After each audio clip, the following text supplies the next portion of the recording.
Bismillahirrahmanirrahim. Assalamualaikum warahmatullahi wabarakatuh. Alhamdulillahi rabbil alamin. Wassalatu wassalamu ala asrafil anbiya'i wal mursalin Sayyidina Muhammadin wa ala alihi wa sahbihi ajmain. Asyhadu an la ilaha illallah al-malikul haqqul mubin wa asyhadu anna Muhammadan abduhu wa rasuluh asrafal anbiya'i wal mursalin Sayyidina Muhammadin wa ala alihi wa sahbihi ajmain. Subhanaka la ilma lana illa ma 'allamtana innaka antal alimul hakim. Subhanakallahumma rabbana wa bihamdika asyhadu an la ilaha illa anta astaghfiruka wa atubu ilaik. Astaghfirullahaladzim. Astaghfirullahaladzim. Astaghfirullahaladzim. Allazi la ilaha illa huwal hayyul qayyum wa atubu ilaik. Min jami'il ma'asi wa zunub la haula wa la quwata illa billahil aliyyil azim.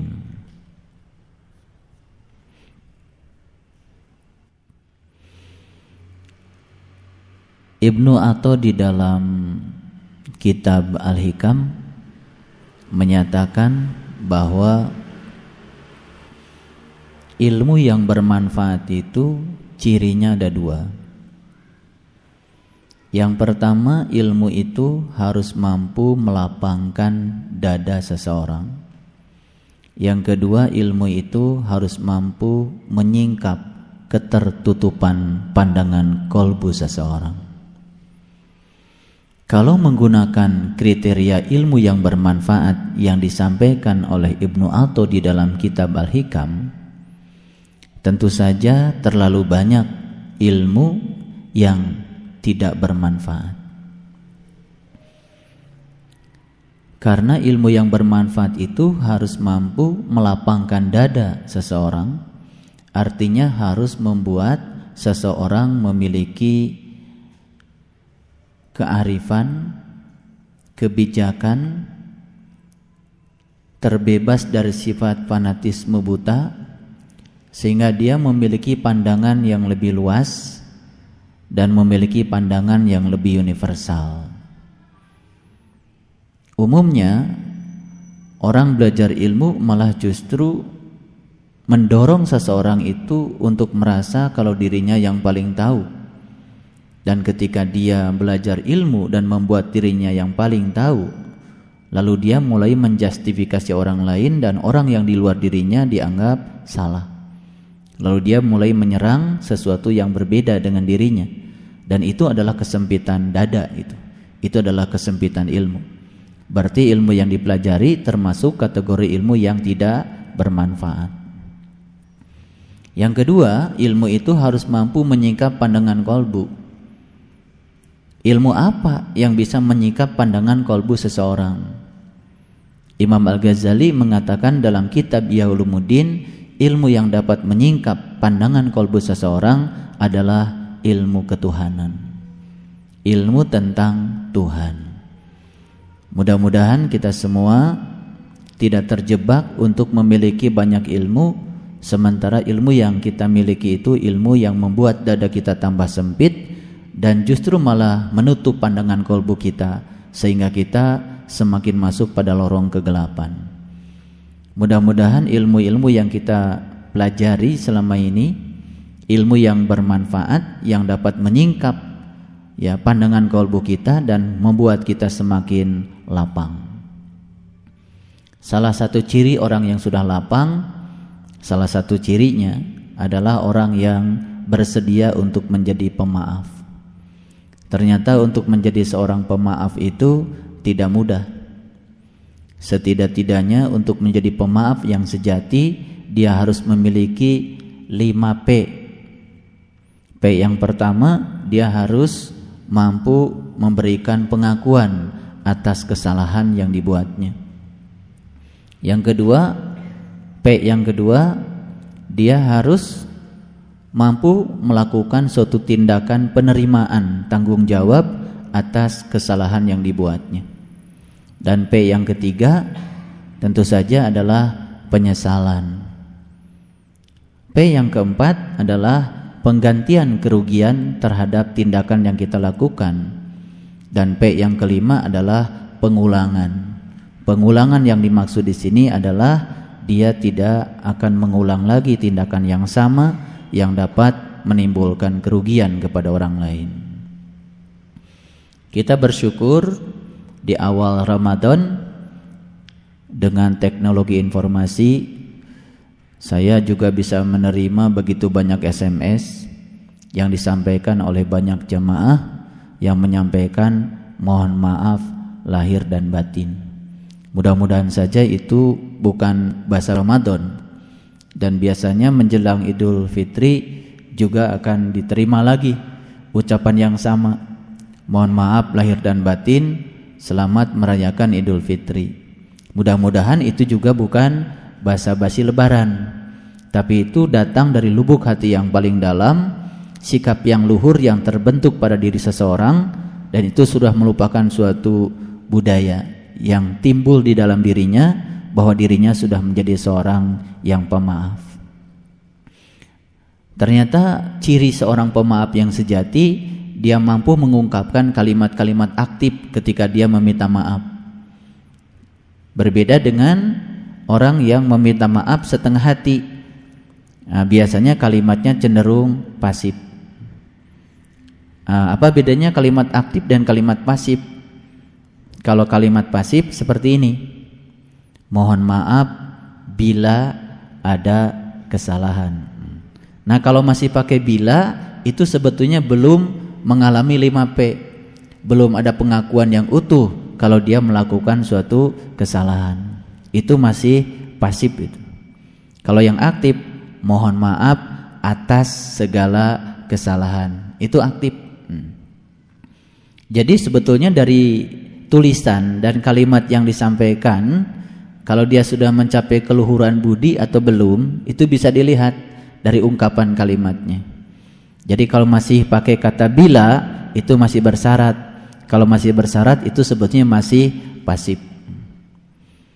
Kita belajar ilmu ketuhanan pada hakikatnya adalah untuk mengantarkan kita memiliki akhlak yang mulia. Salah satunya adalah kita menjadi seorang yang pemaaf. Menjadi pemaaf yang sejati ternyata tidak semudah membalikan telapak tangan, karena diperlukan suatu perjuangan. Nah, ketika seseorang sudah sampai kepada Allah, sudah bisa melihat af'alnya Allah, kalau Allah itu Maha Pengampun atas segalanya, maka orang akan belajar dari sifat Allah, dia pun akan mudah untuk menjadi seorang pemaaf. Mudah-mudahan saja ilmu yang kita pelajari mengantarkan kita untuk menjadi orang yang semacam itu. Jadi sebetulnya ilmu yang bermanfaat itu ilmu yang mengantarkan seseorang untuk memiliki suatu pandangan yang luas, pandangan yang universal. Di awal Ramadan terjadi perbedaan. Ada orang yang berkeyakinan bahwa untuk mengawali Ramadan itu tidak perlu dengan ru'yat, cukup dengan hisab. Tapi ada yang berkeyakinan bahwa untuk mengawali Ramadan harus dengan ru'yat. Yang di ru'yat itu namanya hilal. Hilal itu sebetulnya adalah awal terjadinya pergantian bulan. Kalau kita belajar Quran surat Al-Baqarah secara parsial, ayat demi ayat, tidak secara keseluruhan, secara kontekstual, secara keseluruhan surat Al-Baqarah, kita tidak akan pernah mendapatkan gambaran utuh tentang itu. Pada kesempatan yang penuh berkah ini, saya akan memberikan kajian kuliah yang agak mendalam untuk memberikan suatu keyakinan yang universal, dan saya akan menunjukkan betapa Quran itu luar biasa. Kalau kita sudah sampai pada pemahaman yang universal, kita tidak akan lagi gontok-gontokan. Perbedaan awal Ramadan perbedaan akhir Ramadan, kalau kita sudah mencapai suatu pemahaman yang bersifat hakikat, tidak akan terjadi lagi. Semua yang terjadi karena kita semua masih di permukaan, masih di wilayah yang bersifat materi. Hisab itu materi, ru'yat juga materi.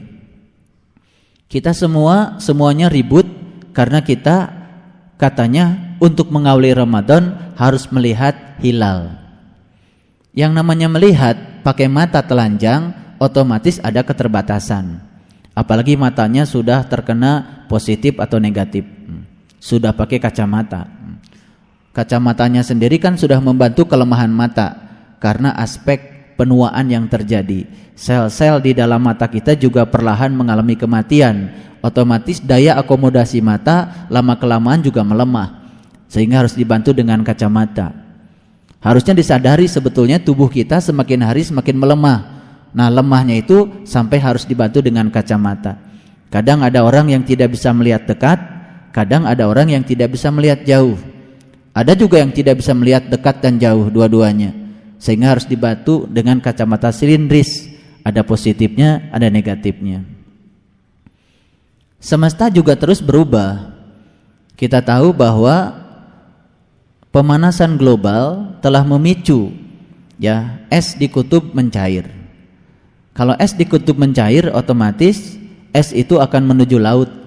Jumlah air di laut semakin hari semakin banyak. Dengan pemanasan global akibat suhu meningkat, otomatis peningkatan suhu akan mengakibatkan mudahnya air untuk menguap. Otomatis jumlah air yang menguap juga semakin banyak. Kalau jumlah air yang menguap semakin banyak, otomatis awan yang menutupi bumi kita juga semakin banyak. Kalau awan menutupi bumi, otomatis penglihatan kita untuk melihat langit yang hijau pun, yang biru pun menjadi terhalang. Nah, apalagi kita bisa melihat pergantian bulan yang jauh. Kendala cuaca bisa menjadi penyebab utama. Dengan menggunakan teknologi secanggih apapun, kita tidak akan pernah bisa menyaksikannya.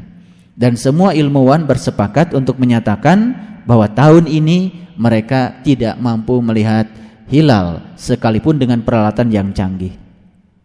Jadi kalau ada di suatu daerah tertentu mengklaim dengan mata telanjang dia bisa melihat hilal, itu juga sudah merupakan suatu pelanggaran menurut saya, dan itu patut untuk diragukan. Oleh karena itu, pada kesempatan yang penuh berkah ini, saya akan mengajak kita untuk masuk lebih dalam agar kita mendapatkan pemahaman yang benar dan universal. Disilahkan untuk melihat Quran surat Al-Baqarah ayat 189. Quran surat Al-Baqarah ayat 189. Ini adalah pintu gerbang awalnya sebelum kita memasuki ayat-ayat lain yang lebih dalam. Tentu saja saya tidak mungkin menjelaskan Quran surat Al-Baqarah semuanya pada kesempatan kajian kali ini. Tetapi setidak-tidaknya saya akan mengajak kita untuk melihat hubungan peta konsep antar ayat sekalipun tidak dikaji seluruhnya, sehingga kita mendapatkan gambaran yang utuh. Sudah? Baik, saya akan mulai dengan Quran surat Al-Baqarah ayat 189. A'udzubillahi minasyaitonirrajim. Bismillahirrahmanirrahim. Yas'alunaka anil ahillah. Mereka bertanya kepadamu tentang bulan sabit. Pernyataan-pernyataan yang semacam ini di Quran banyak. Mereka bertanya kepadamu tentang ruh. Yas'alunaka anir ruh. Ya kan?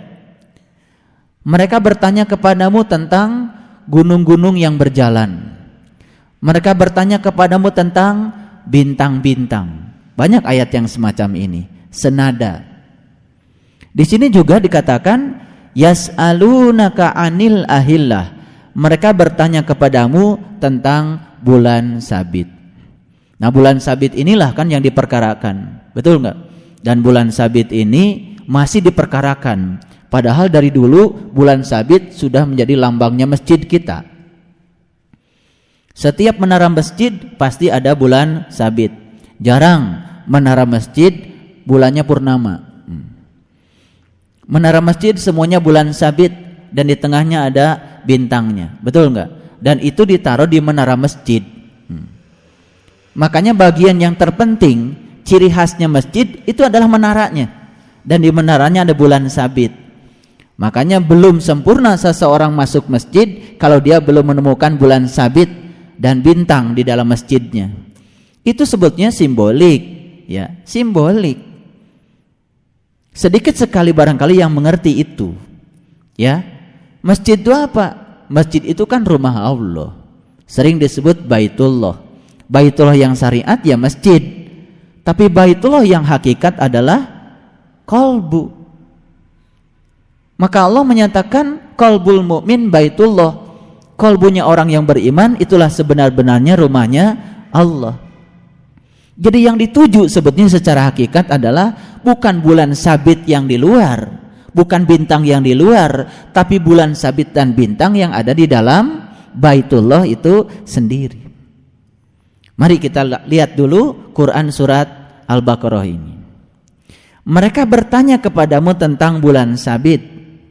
Katakanlah, ya, bulan sabit itu adalah tanda waktu bagi manusia dan tanda haji. Ya. Kapan umat Islam memperbincangkan bulan sabit?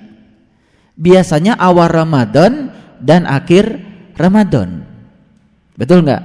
Menentukan awal kapan kita saum dan menentukan kapan kita lebaran. Padahal di Quran dikatakan bulan sabit ini adalah awal, tanda waktu bagi manusia dan tanda haji. Jadi di Quran bulan sabit ini bukan cerita tentang awal Ramadan atau akhir Ramadan. Tapi di Quran bulan sabit itu cerita tentang tanda haji. Ini Quran. Saya bukan menceritakan hal baru. Saya menceritakan hal lama yang tidak terkaji, lalu terasa menjadi baru. Jadi sebetulnya bulan sabit itu adalah tandanya haji. Nah, apa itu haji? Di Quran dikatakan walillahi 'alan nas hijjul bait. Wajib hukumnya bagi manusia berkunjung ke bait. Bait itu kan rumah. Rumah yang mana yang wajib dikunjungi oleh manusia? Di ayat itu dikatakan rumah yang awal dibangun oleh Allah. Inna awala baitin wudi'a linnas lalladzi bibakata mubaraka. Inna awala baitin wudi'a linnas lalladzi bibakata mubaraka.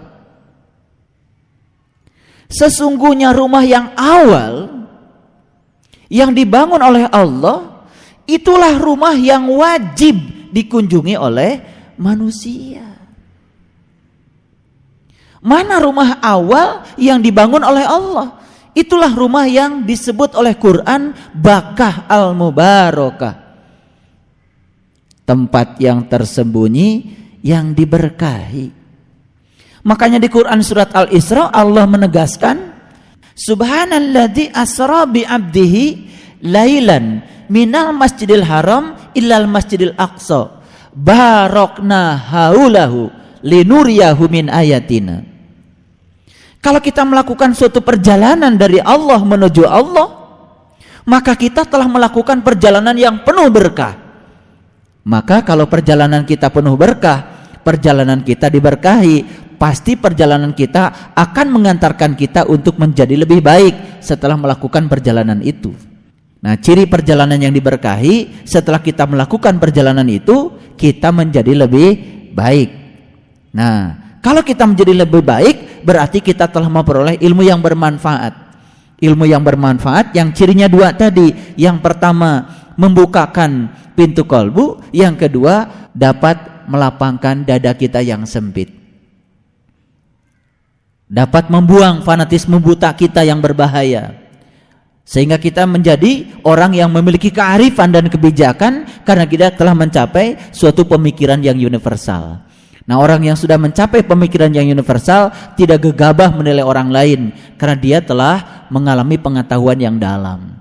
Biasanya orang yang pengetahuannya parsial, tidak integral, sedikit-sedikit, biasanya itu yang mudah menilai, mudah menghakimi, mudah menjudge orang. Jadi sebetulnya ketika seseorang itu mudah sekali menyalahkan orang lain, itu tanda bahwa dia belum memiliki suatu pengetahuan yang dalam tentang sesuatu itu. Nah, baik, kita lanjutkan. Jadi kalau begitu, bulan Sabit ini menurut Al-Quran adalah tanda waktu bagi manusia dan tanda haji. Nah, haji apa tadi? Berkunjung ke Baitullah. Untuk apa berkunjung ke Baitullah? Labbaik Allahumma labbaik, labbaik la syarika laka labbaik. Berkunjung ke Baitullah itu tujuannya cuma satu. Dalam kalimat talbiyah dinyatakan, aku datang memenuhi panggilanmu ya Allah untuk membebaskan syirik yang ada padaku. Jadi tujuan utama haji adalah membebaskan syirik. Apa itu syirik? Syirik itu dosa yang tak terampunkan. Innallaha la yaghfiru ayyushraka bih wa yaghfiru ma dzuna dzalika liman yasha. Sesungguhnya Allah tidak akan pernah mengampuni dosa syirik, tapi Allah akan mengampuni dosa apapun asal jangan dosa syirik. Jadi dosa syirik itu adalah dosa yang tidak terampunkan kalau dosa itu terbawa sampai kita mati. Berarti dalam kehidupan kita sebelum mati, kita harus bebaskan diri kita dari dosa syirik. Syirik itu artinya menduakan Tuhan. Gara-gara apa menduakan Tuhan? Tentu saja gara-gara dia tidak tahu dan kenal kepada Tuhan, lalu dia mempersepsi tentang Tuhan, mengkonsepsikan tentang Tuhan, lalu yang dia sebut Tuhan adalah yang dikonsepsikan oleh pikirannya, karena dia belum merasakan kehadirannya dan dia belum merasakan pengalaman spiritual untuk masuk ke dalam baitnya. Kalau orang yang sudah masuk ke dalam Baitullah itu, dia tidak bisa mengkonsepsikan Tuhan lagi, karena dia sudah nyata senyata-nyatanya mengalami Tuhan di dalam rumahnya Tuhan. Oleh karena itu, untuk membebaskan dosa syirik, kita masuk pada Baitullah. Setelah masuk pada Baitullah, kita dapat mengalami suatu pengalaman spiritual tentang Tuhan yang tidak bisa dijelaskan, tidak bisa diceritakan. Karena memang tidak bisa dijelaskan, diceritakan, tapi dialami langsung oleh pengalaman spiritualnya. Setelah dia mengalami itu, maka dia bisa membebaskan dosa syirik, karena dia telah mengawali agama dengan ma'rifatullah. Jadi sebetulnya bulan Sabit itu adalah tanda bagi manusia dan tanda untuk melaksanakan haji. Lah, kalau begitu apa hubungannya bulan Sabit dengan haji? Ini tidak bisa dijelaskan dengan ilmu falak. Tidak bisa dijelaskan dengan ilmu fisika, karena ini sebetulnya ilmu pengalaman, ilmu spiritual.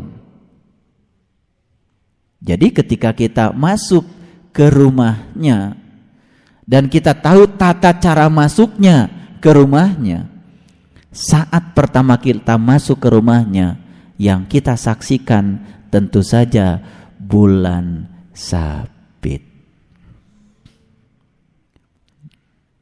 Kadang di sebelah kanan satu, kadang di sebelah kiri satu. Setelah itu kemudian menyatu dan menjadi purnama. Jadi bulan Sabit itu adalah awal pengalaman spiritual. Bulan Sabit itu adalah awalnya iman seseorang. Makanya ketika Nabi Musa menyaksikan tajalli Tuhan di dalam puncak kesadarannya dengan pandangan kolbunya, saat itulah awal imannya Musa. Saat itu yang disaksikan adalah bulan Sabit.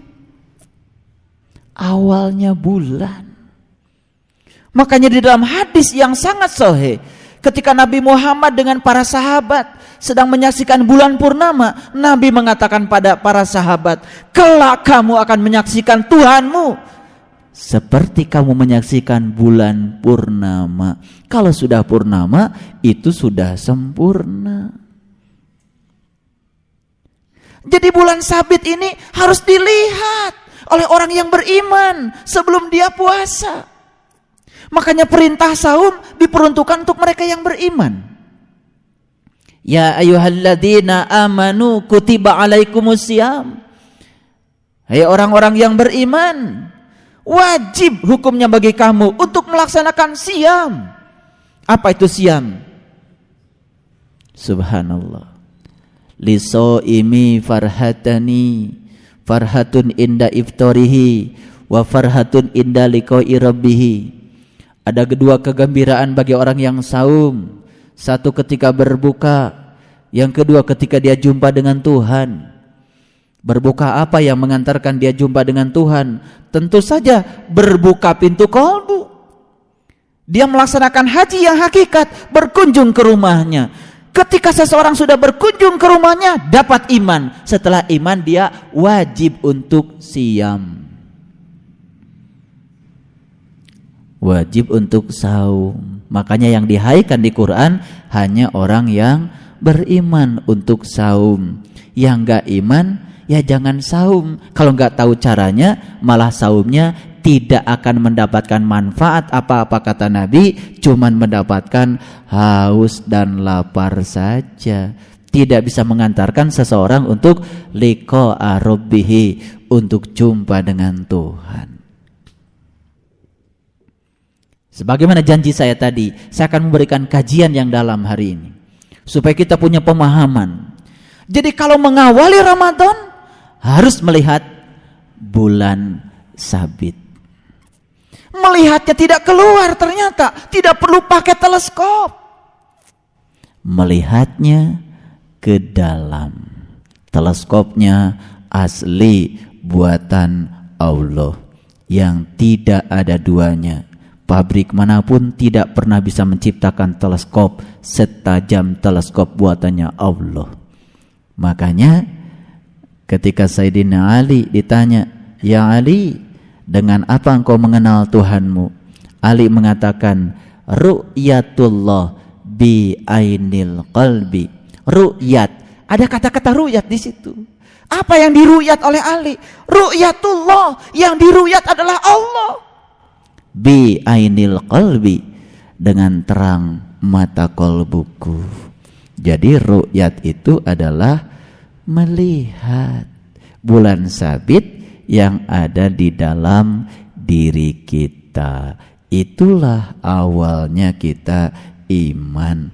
Setelah dapat awal iman, baru kita memasuki Ramadan. Begitu masuk Ramadan, kita mendapatkan nuzulul Quran. Saat pertama turunnya Al-Quran itu adalah 17 Ramadan. 17. Kok sama sih dengan 17 rakaat sholat? Karena memang orang yang telah mengalami 17 bisa tahu rahasia yang 17, bisa menggunakan yang 17, maka dia akan mengalami nuzulul Quran. Kapan kalau begitu nuzulul Quran terjadi? Saat dimana seseorang bisa merasakan turunnya Al-Quran pada dirinya, turunnya pemahaman Al-Quran pada dirinya, saat dimana dia bisa menyaksikan bulan sabit. Itulah awalnya turunnya Quran bagi dia, sangat individual, tidak dirayakan di masjid, tidak dirayakan di musola, dirayakan sendiri oleh dirinya karena dia telah mengawali iman dengan yang 17 nuzulul Quran. Gitu. Sempurna lagi nanti ketika dia sudah mengalami Lailatul Qadar 27 Ramadan, 27 Ramadan, sempurna tuh. awalnya iman disempurnakan, maka dia mengalami 1000 bulan. Gak sabit lagi. 1000 bulan gak sabit lagi. Gak sepotong lagi. Sudah utuh. Dia mengalami 1000 bulan. Syahrul Ramadan unzila fihil Qur'an hudal linnasi wa bayyinati minal huda wal furqan. Ketika seseorang itu sudah mengalami syahrul Ramadan unzila fihil Qur'an, turun Qur'an di dalamnya. Berikutnya apa? Hudal linnas, dia menjadi petunjuk. Wa bayyinati minal huda, dia mendapatkan pencerahan, bayinah dengan itu. Orang yang sudah dapat pencerahan gak gelap lagi, gak sempit lagi sudut pandangnya, luas pandangannya. Hudal linnas wa bayyinati minal huda wal furqan.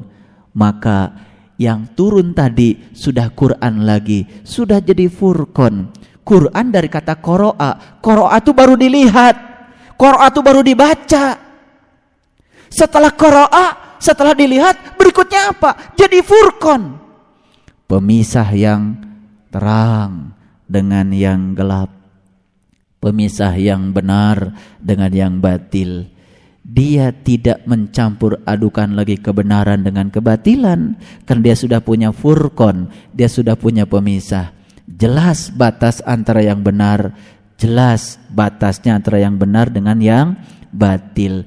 Jadi yang tadinya Quran sudah jadi furqan. Coba baca Syahrul Ramadan unzila fihil Quran, saat turun masih Quran namanya.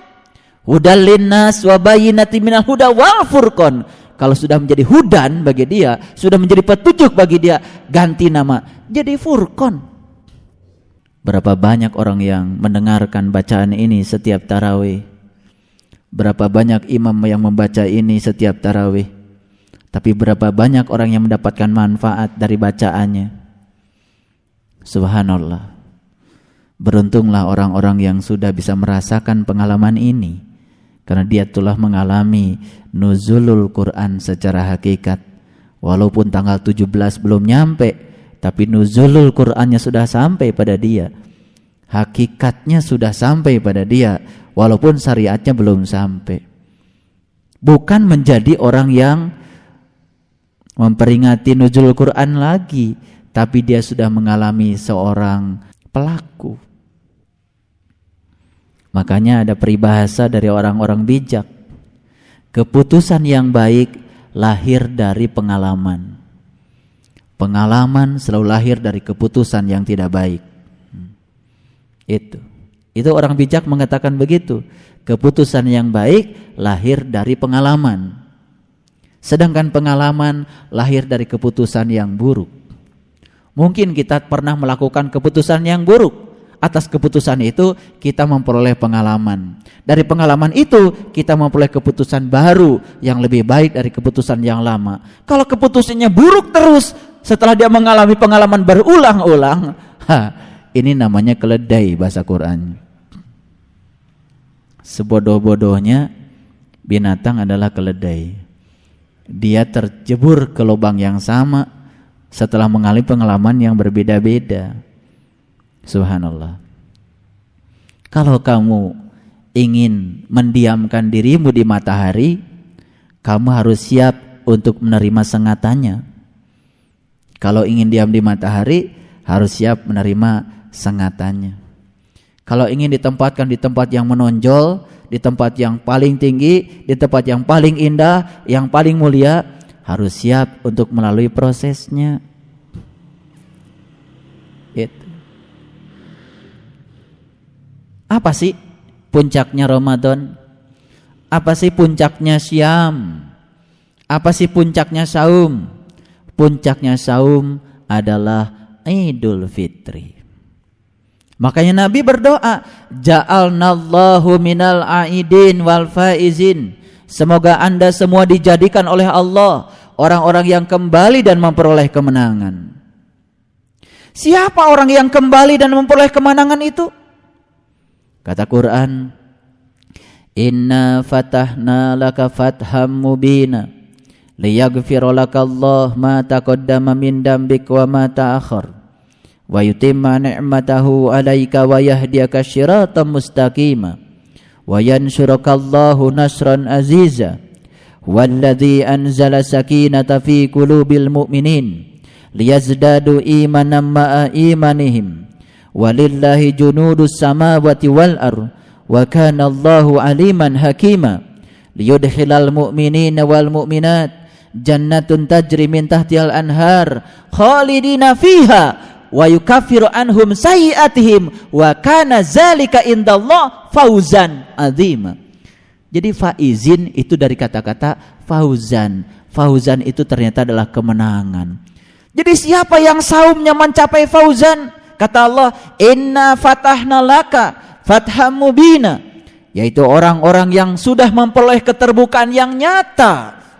Keterbukaan apa? Keterbukaan mata kalbu. Begitu dia terbuka, liyaghfira lakallah ma taqaddama min dambik wa ma ta'akhkhar.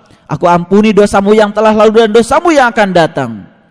Wa yutimma ni'matahu 'alaika wa yahdiyaka siratan mustaqima. Aku sempurnakan nikmat yang sudah ada padamu dan aku tunjukkan kamu ke jalan siratal mustaqim. Wa yansurukallahu nasran aziza. Setiap hari aku akan memberikan pertolongan yang nyata kepadamu. Walladzi anzala sakinah. Aku akan berikan kepadamu sakinah fi qulubil mu'minin, terhadap kolbu-kolbu orang yang beriman. Kolbu siapa yang sakinah itu? Dan apa artinya sakinah? Banyak orang ngomong tapi enggak ngerti. Mudah-mudahan katanya kita dikaruniai keluarga yang sakinah, mawaddah, warahmah. Biasanya orang ngomong sakinah kalau nikah. Sakinah itu bahasa Quran dari kata sakana yaskunu miskinan. Sakinah itu artinya mati. Kalau alif ada tanda fathah dibacanya a. Hidup alifnya. Kalau alif ada tanda kasroh dibacanya i. Hidup alifnya. Ada alifnya, ada bunyinya. Kalau alif dikasih domah dibacanya u, ada alifnya, ada suaranya. Itu alif artinya hidup. Tapi kalau ba alif fathah ada tanda mati di atasnya dibacanya ba, enggak ada alifnya. Ada alif tetapi tidak ada suaranya. Itu alif mati. Itu alif mati. Jadi alif itu ada tapi tidak ada suaranya. Siapa itu? Kita ada, hidup, mengalami peristiwa, tidak terdengar suaranya, tidak pernah tidak pernah tidak pernah marah, tidak pernah menyesali keadaan. Apapun yang terjadi, damai saja. Itu namanya sakinah. Sudah mati alifnya. Ada, tetapi tidak terdengar suaranya. Batinnya tidak mengeluh lagi, jiwanya tidak berontak lagi, jiwanya tidak meronta lagi. Apapun yang terjadi di luar dirinya, dia damai saja. Itulah jiwa-jiwa yang sudah sakinah. Begitu dia sakinah, liyazdadu imanan ma'a imanihim. Aku akan tambah imanmu. Ternyata Allah hanya akan menambah iman kita kalau sudah sakinah. Sakinah dulu tambah imannya. Loh, kenapa kalau begitu iman saya selama ini enggak bertambah? Karena kitanya riweuh. Pakewuh, jiwa kita masih hidup. Artinya jiwanya itu hidup terhadap dunia, hidup terhadap pasang surut kehidupan dunia. Jiwanya kadang-kadang ketika dunianya menyenangkan, jiwanya senang. Jiwanya tidak menyenangkan, jiwanya sedih. Jiwanya masih terombang-ambing dalam senang dan sedih. Itu belum sakinah. Jadi kalau belum sakinah gak naik imannya. Kalau gak naik imannya tidak akan pernah memperoleh fauzan. Loh, kenapa kita dilatih untuk saum? Saum itu salah satunya adalah mendidik jiwa kita supaya sakinah. Saum yang mana? Saum yang khususil khusus. Saum yang membuka pintu kolbu, yang dapat mengantarkan seseorang untuk jumpa dengan Tuhan. Saum yang itu yang akan mengantarkan seseorang untuk sakinah. Liyudkhilal mu'minin wal mu'minat jannatun tajri min tahtihal anhar khalidina fiha wa yukaffiru anhum sayyi'atihim wa kana zalika indallah fauzan adima. Maka dia akan memperoleh fauzan. Makanya saya doakan ja'alnallahu minal aidin wal faizin. Semoga ayahanda ibunda yang ada di sini termasuk orang-orang yang dijadikan Allah untuk menjadi orang-orang yang kembali dan memperoleh kemenangan. Nah, untuk memperoleh kemenangan itu harus saum. Baik, kita teruskan. Ya. Jadi masih Quran surat Al-Baqarah. Mereka bertanya kepadamu tentang bulan sabit. Ya kan? Mereka bertanya kepadamu tentang bulan sabit. Apa sih bulan sabit? Gitu. Itu yang harus diru'yat. Itu yang harus kau lihat di semesta yang tak terkungkung lagi oleh ruang dan waktu. Saya ingin menyampaikan selamat buat mereka yang sudah menyaksikan bulan sabit.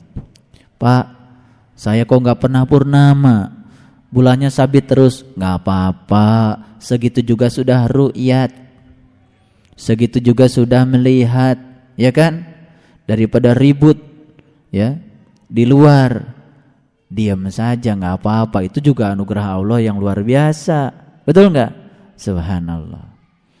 Nah, sekarang lanjutkan ayatnya. Jadi sekarang mengerti kalau bulan sabit ini adalah tanda waktu bagi manusia dan tanda haji. Paham? Jadi tanda haji itu bulan sabit. Oh, banyak yang pergi haji tetapi tidak menyaksikan bulan sabit. Oh, saya waktu haji lihat kok Pak bulan sabit. Yang dimaksud ayat ini bukan bulan sabit yang di luar. Kalau itu mah semua orang juga lihat. Orang berdosa juga bisa lihat. Orang durhaka juga bisa lihat. Sabit yang ini tidak bisa disentuh kecuali orang-orang yang suci. La yamassuhu illal mutahharun. Teruskan ayatnya. Dan bukanlah kebajikan memasuki rumah-rumah dari belakangnya. Tolong perhatikan. Kalau kita punya rumah, masuk dari dapur, ya rumah-rumah gue kok. Betul nggak? Betul nggak? Mau masuk dari depannya, mau masuk dari belakangnya, mau masuk dari jendela, rumah-rumah saya. Betul nggak? Jadi kalau memasuki rumah yang itu, tentu saja dari mana saja nggak masalah. Betul nggak? Asal jangan dari jendela, dianggap maling. Betul. Sebetulnya saya ingin menjelaskan saja bahwa ini rumah kita, mau dimasuki dari belakang, mau dimasuki dari depan, ya terserah gua, rumah-rumah gua kok. Tapi rumah yang diceritakan di sini bukan rumah gua, rumah yang khusus. Jangan masuk rumah itu dari belakangnya, kesasar. Artinya masuk rumah itu harus lewat pintunya. Maka kita diajarkan doa. Rabbi adkhilni mudkhala sidqin wa akhrizni mukhraja sidqin waj'al li min ladunka sultanan nasira. Ya Allah, masukkanlah aku dengan cara masuk yang benar, keluarkanlah aku dengan cara keluar yang benar, dan berikanlah kepadaku kekuatan-kekuatan yang menolong. Apa sih kekuatan yang menolong kita supaya kita masuk dengan cara yang benar? Kekuatan yang menolong cuma satu, ilmu. Mereka yang tahu ilmunya, yang tahu caranya akan masuk rumah itu dengan cara yang benar, lewat pintu yang benar. Tapi orang yang tidak tahu ilmunya, tidak tahu caranya, dia masuk ke rumah itu lewat pintu yang tidak benar. Akibatnya bahasa Qur'annya dia lewat pintu belakang. Bukan suatu kebajikan kalau kamu masuk rumah lewat pintu belakang, lewat jalan belakang, bukan lewat jalan yang dihalalkan oleh Allah. Teruskan ayatnya. Akan tetapi kebajikan itu adalah kebajikan orang-orang yang bertakwa. Subhanallah. Jadi kebajikan itu adalah kebajikan orang-orang yang bertakwa. Siapa orang yang bertakwa? Ya orang yang saum. Nyambung sekarang. Ya ayyuhalladzina amanu kutiba alaikumusiyam kama kutiba alal ladzina min qablikum la'allakum tattaqun. Ketika orang yang beriman ini saum, takwa dia. Di ayat lain Allah menegaskan, wa id akhadna mitsaqakum wa rafa'na fawqakumut tur khudhu ma atainakum biquwwatin wazkuru ma fihi la'allakum tattaqun. Kan gitu kata Allah. Wa id akhadna mitsaqakum wa rafa'na fawqakumut tur. Dan ingatlah ketika aku mengambil janji darimu.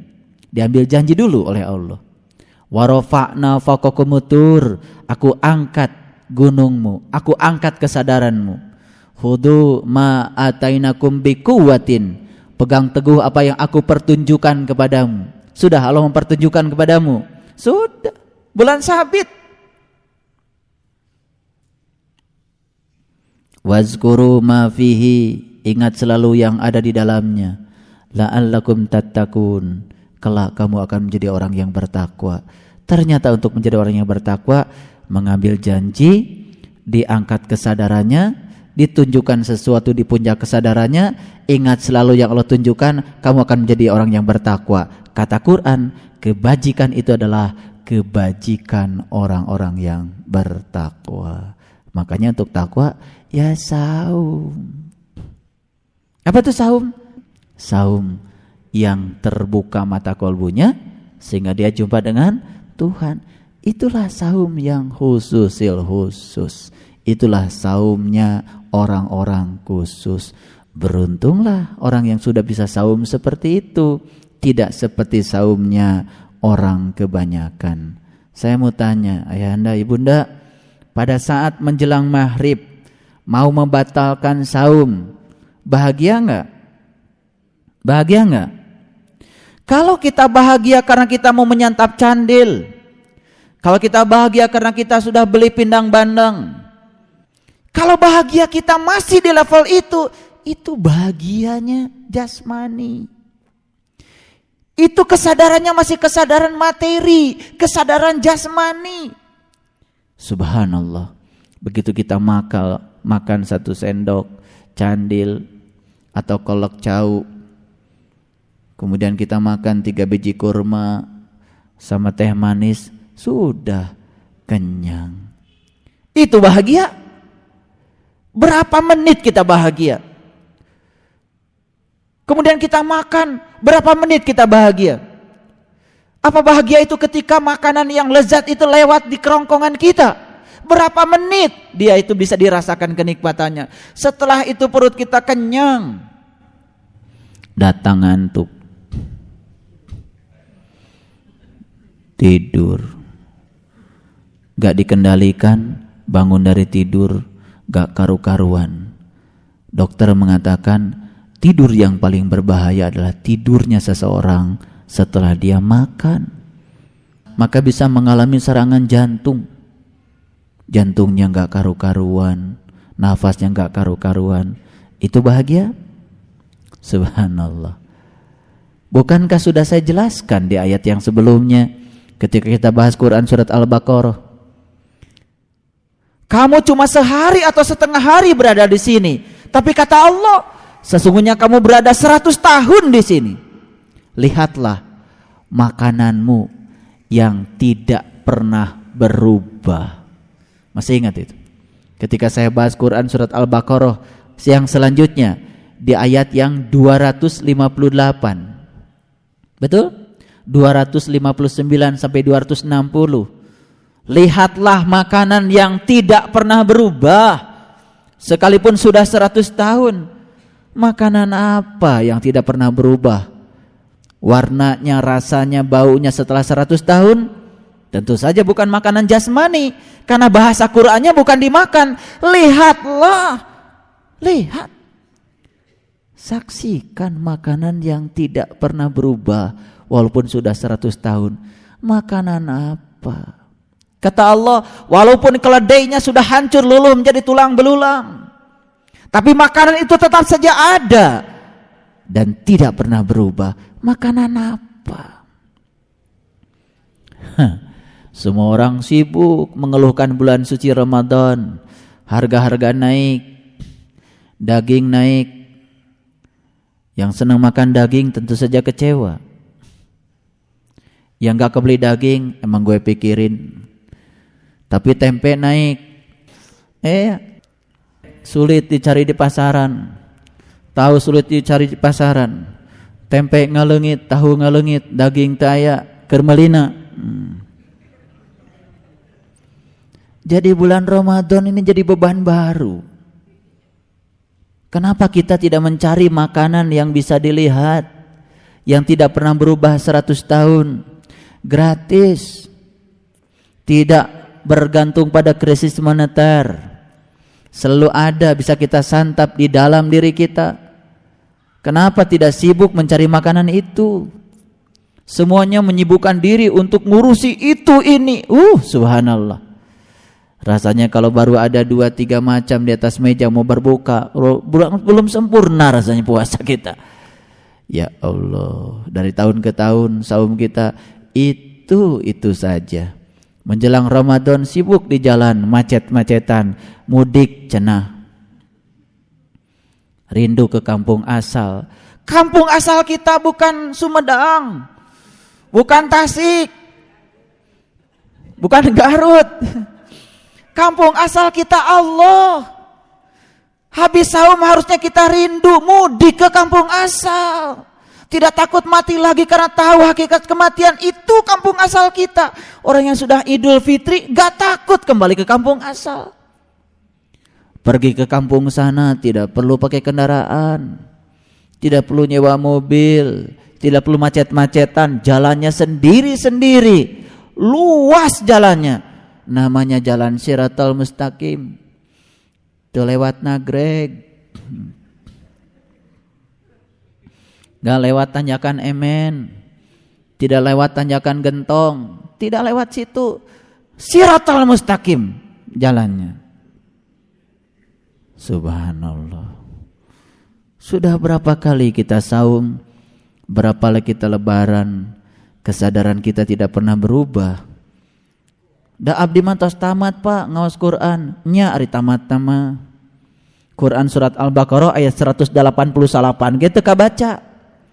Padahal ini cerita tentang bulan sabit. Yang tahu sabit yang ini gak akan pernah terjadi perbedaan. Kita akan menyatu dalam hakikat karena kita sudah tahu sabit yang ini. Sabit tanda waktu dan tanda haji. Masuklah kamu ke rumah itu lewat pintu yang benar, dengan cara yang benar, dibimbing oleh guru yang benar. Kamu akan masuk ke rumah yang benar. Kamu juga akan ketemu dengan Dia yang Maha benar. Pulang dari sana, ya Allah, pulang dari sana Idul Fitri. Jadi Idul Fitri itu kalau bahasa lain, idnya artinya kembali, fitri artinya sarapan. Idul Fitri itu kembali sarapan. Nah, jadi awalnya kita itu sudah sempurna dulu, tapi dalam kehidupan kita karena kita tergoda oleh urusan-urusan dunia, gelap tuh, tidak bisa mengingat yang asal. Kembali lagi pada yang asal. Awalnya kan sarapan dulu. Jadi iftar itu sarapan paginya jiwa. Makanya yang dilihat baru sabit. Nah, kalau sudah sempurna, itu namanya Lailatul Qadar. Inna anzalnahu fi Lailatul Qadar wa ma adraka ma Lailatul Qadar. Lailatul Qadri khairum min alfi syahr. Tanazzalul malaikatu warruh fiha biidzni rabbihim min kulli amrin salam. Salamun hiya hatta matla'il fajr. Damai. Coba lihat Quran surat Al-Qadar di mana adanya. Wadduha wal-laili idza saja ma waddaka rabbuka wa ma qala walal akhiratu khairul laka minal ula. Terus setelah itu alam nashrah laka sadrak wa wada'na anka wizrak alladzi anqadha dhahrak. Itu cerita tentang lapang dada itu. Setelah duha lapang dadanya. Setelah itu masuk watin wazaitun waturi sinin wahadal baladil amin. Masuklah ke kota yang aman. Sudah menemukan kesempurnaan diri. Setelah sempurna masuk ke kota itu, baru Iqra bismi rabbikal ladzi khalaq khalaqal insana min 'alaq Iqra wa rabbukal akram alladzi 'allama bil qalam 'allamal insana ma lam ya'lam kalla innal insana layatgha ar-ra'ahu istaghna inna ila rabbika ruj'a ara'aita alladhi yanha 'abdan idza shalla ara'aita in kana 'alal huda aw amara bit taqwa ara'aita in kadzdzaba wa tawalla alam ya'lam bi anna allaha yara kalla la illam yantahi lanasfa'an bin nasiyatin kadhibatin khati'ah falyad'u nadiyah sanad'u zabbaniyata kalla la tuti'hu wasjud waqtarib. Setelah Iqra baru inna anzalnahu fi lailatul qadr. Terus subhanallah. Setelah itu kemudian idza zulzilatil ardu ziljalaha wa akhrajatil ardu asqalaha wa qalal insanu ma laha yauma idzin tuhaddisu ahbaraha bi anna rabbaka awhalaha yauma idin yasdurun nasu astatan liyurau a'malahum faman ya'mal misqala darratin sarran yarah wa man ya'mal misqala darratin sarran yarah faman ya'mal misqala darratin khairan yarah wa may ya'mal misqala darratin sarran yarah. Setelah itu baru wal adiyati dhabha fal muriyati qadha fal mughirati subha fa asarna bihi naqa fa wasatna bihi jam'a innal insana li rabbihi lakanud wa innahu ala dhalika lasyahid wa innahu li hubbil khairi lasyadid afala ya'lamu idza busira ma fil qubur wa husila ma fis sudur inna rabbahum bihim yawma idil khabir. Baru alhaakumut takasur hatta zurtumul maqabir. Terus sampai Anas. Tarawih teh tong ngahulang wae. Imam baca itu, baca ini teu ngerti. Itu urutan baca itu luar biasa kalau ngerti. Subhanallah. Kalau saya jelaskan dari Ad-Duha sampai Anas, indah, nggak cukup waktunya. Baru dibacakan saja sudah terasa getarannya. Belum ngerti. Gimana kalau sudah tahu Ad-Duha, Alam Nasrah, At-Tin? Kenapa Iqra sebelum inna anzalnahu fi lailatul qadr? Untuk memasuki 1000 bulan itu engkau harus Iqra. Siapa yang diiqra? Bismi rabbikal ladzi khalaq. Awalah Iqra pada ru'yatullah bi ainil qalbi. Terus ke sana, subhanallah. Coba, kenapa urutannya seperti itu? Saya kalau lagi tarawih sendiri, saya nikmati setiap kalimat, setiap huruf. Kenapa Nabi kalau tarawih itu disunahkan malam? Bahkan Nabi lebih suka sendiri. Saya bukan mengatakan bahwa Bapak Ibu harus sendiri. Aneh memang kita itu. Salat berjamaah yang harusnya bareng, gak bareng. Salat sunat tarawih yang harusnya sendiri, bareng. Jadi kalau gak tarawih itu bareng-bareng di masjid rasanya gak sempurna. Padahal itu kesempatan bagi kita untuk melakukan refleksi ke dalam. Coba baca dari awal. Saya mau tarawihnya Al-Baqarah saja. Kalau di masjid kan gak bisa nikmatin bareng-bareng dengan orang. Sekali-kali ke masjid gak apa-apa biar tahu silaturahim. Baca Al-Baqarah dari awal. Rakaat pertama penggal sampai mana, rakaat kedua penggal sampai mana. Luar biasa. Jadi setiap malam kita ganti ayatnya, kita ganti suratnya, mengalami suatu transformasi baru spiritual kita. 3 hari Ramadan saja sudah terasa dampaknya. Betapa luar biasa. Quran tuh gak perlu dihafal. Lama-lama kita menjadi hafiz kalau kita sering menggunakannya. Karena Quran itu memiliki suatu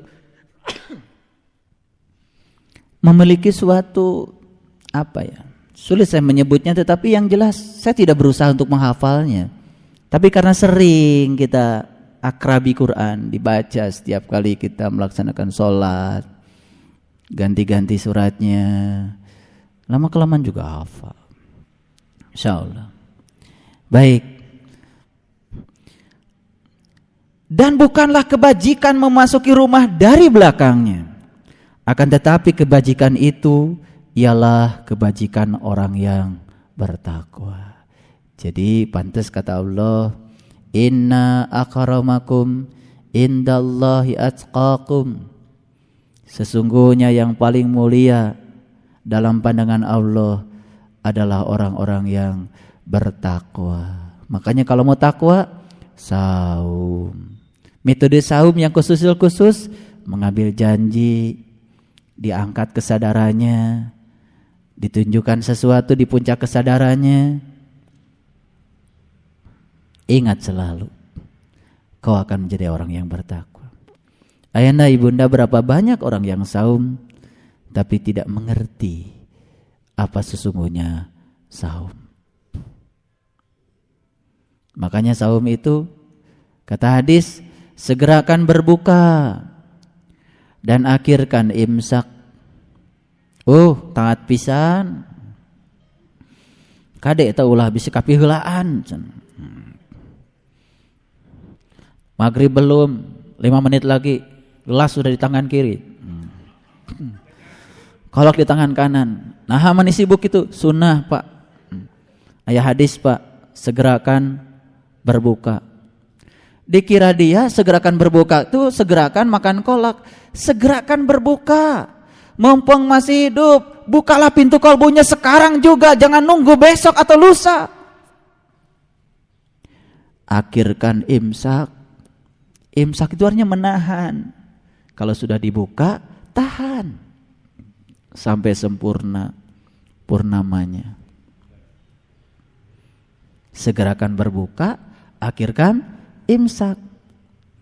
Imsak artinya menahan, tahan heula atuh. Tengarti wae.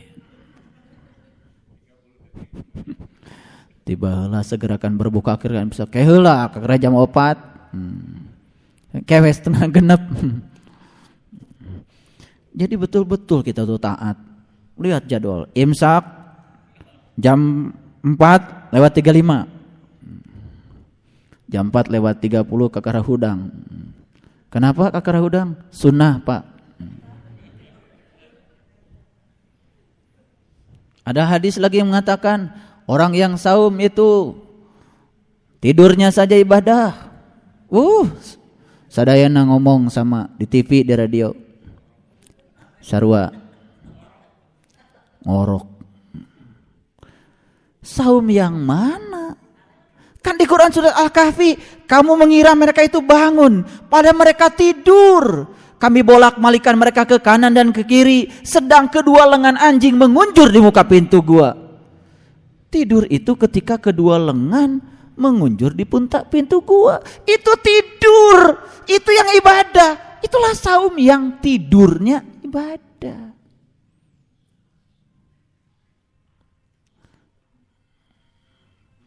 Ke kantor keberangan, saum. Dan saum ibadah. Saya tanya teman saya kemarin di kantor, kan pelatihan jam 7 Pak mulainya, jam 9 baru datang. Keberangan Pak. Kosto apal hadis nawai. Hebat Bapak mah. Abdi mah teu ngarti hadis eta teh. Ya pokoknya jadwal pelatihan jam 7, saya datang jam 7. Jadi seakan-akan puasa itu harus mentoleransi semua kesalahan kita. Jadwal PNS kurangi sejam, kenapa bukan ditambah? Aneh jadinya, ya kan? Pengajian libur, rek kamana? Rek nyieun kolak sabaraha rantang, aneh-aneh wae. Ya, jadi kata Allah, dan masuklah ke rumah-rumah itu dari pintu-pintunya. Tengarti. Dan bertakwalah kepada Allah agar kamu beruntung. Jadi ternyata masuk ke rumah itu harus lewat pintunya. Itulah orang yang bertakwa. Itu orang yang beruntung. Bayangkan Bapak Ibu, bagaimana kalau saya kaji Quran surat Al-Baqarah dari ayat 1 sampai ayat yang terakhir. Baru 189 saja kita sudah dapat pencerahan. Oh itu ternyata sabit. Kenapa kita mesti gontok-gontokan soal awal Ramadan? Kenapa mesti gontok-gontokan soal Lebaran? Karena gak ngerti sabit yang ini. Dikiranya sabit itu adalah sabit yang itu. Memang dalam penanggalan kita juga tidak bisa disalahkan, ilmu falak berlaku di situ. Tapi lihat lanjutan ayat ini. Lihat ayat lanjutan ini. Ini kan cerita soal apa? Masuk rumah lewat pintunya. Dan harus lewat pintu yang benar. Jangan lewat pintu belakang. Supaya kamu termasuk orang-orang yang memperoleh kebajikan. Ya, mudah-mudahan saya sudah bicara 2 jam. Apa yang saya sampaikan hari ini menjadi pencerahan. Oh, subhanallah. Luar biasa. Mudah-mudahan yang kita bicarakan hari ini ilmu yang bermanfaat, yang dapat mengantarkan kita untuk terbuka, tersingkap pandangan kalbu kita, dan menjadi lapang dada kita. Terima kasih atas segala perhatiannya. Mohon maaf atas segala kesalahan. Assalamualaikum warahmatullahi wabarakatuh.